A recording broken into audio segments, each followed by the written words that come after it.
really sound like 007 and 64 and shit. What is up, my family? Today was Microsoft and Sony's big E3 conference presentation. My fiance and I, the lovely Mrs. 5000 Watts, there she is, and make sure that you check her out on her channel. A lot of you probably have come from there, but she has a review on this as well. But today I'm going to tell you the things that I found the most interesting about the conference today.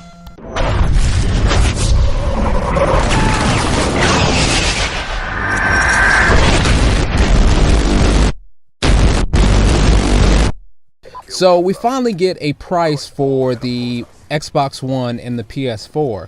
The Xbox One comes in at $499, where the PS4 comes in at $399. They undercut them by $100. Now I had read this tech blog a couple of weeks ago saying that the cost in parts for the PS4 was about $225. Whereas the cost in parts for the Xbox One was roughly about $350, $325. So I knew it was going to be higher, but not that much higher. So I think Sony is firing out the gates. They're coming out cheaper because they learned from the mistake with the PS3.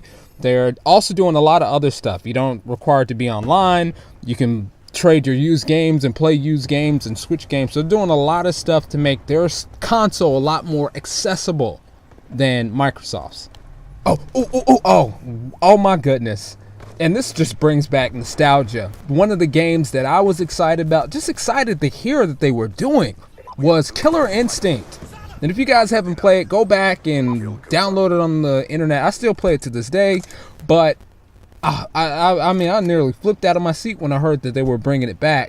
Now, I wasn't too amazed by the trailer that they showed Glacius and Saberwolf and Jago, but they didn't look really that much better than they did in Killer Instinct 2, and the action looked pretty blah, but it was just good to see that they were remaking the game itself. So I can't wait to see what it looks like down the line.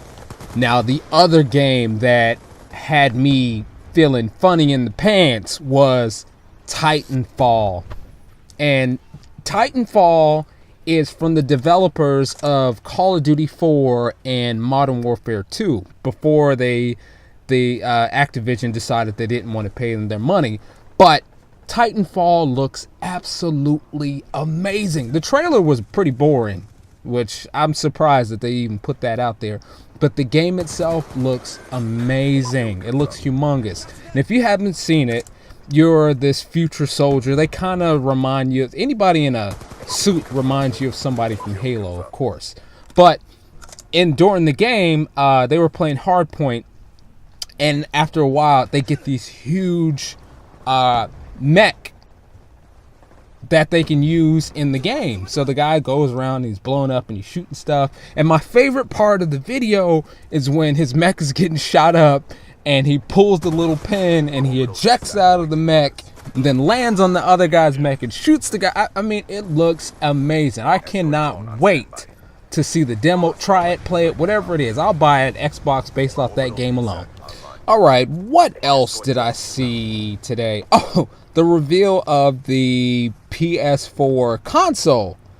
And both the Xbox One and the PS4, they took interesting, design cues on their console. I like the PS4. It looks nice. It reminds me of a building that you would see in Dubai. Like, it just has that strange architecture to it. It looks like if you stack two books, you stack two books on top of each other. It has a really Eastern look to it, we'll say it like that, but I like it. The console looks really, really nice. Now, there were some smaller things that were cleared up. The Xbox's used and share policy was cleared up, so you can share your games with anybody that's been on your friends list for 30 days or more. You can only do it once, and used games can be traded, but it's up to the developer whether or not they want to charge a fee for the game being traded or not. So that kind of was put out there.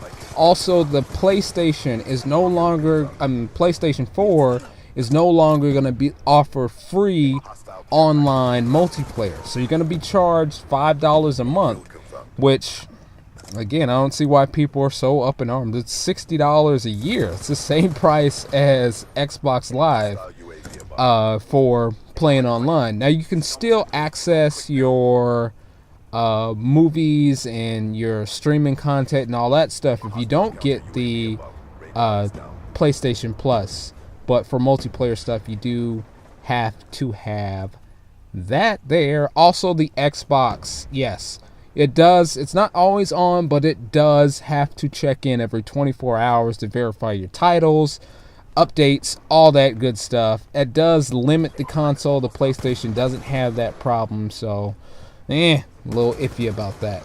Overall, for both, I think it was a great conference for both Sony and Microsoft. I think Microsoft, like I said, their first conference is a little questionable, but they put a lot of the big guns in there. Titanfall was my favorite. Sony also has a ton of exclusive, and one that I probably would get is going to be Elder Scrolls. But all in all, I loved it. Shit sound like 007 and 64 shit.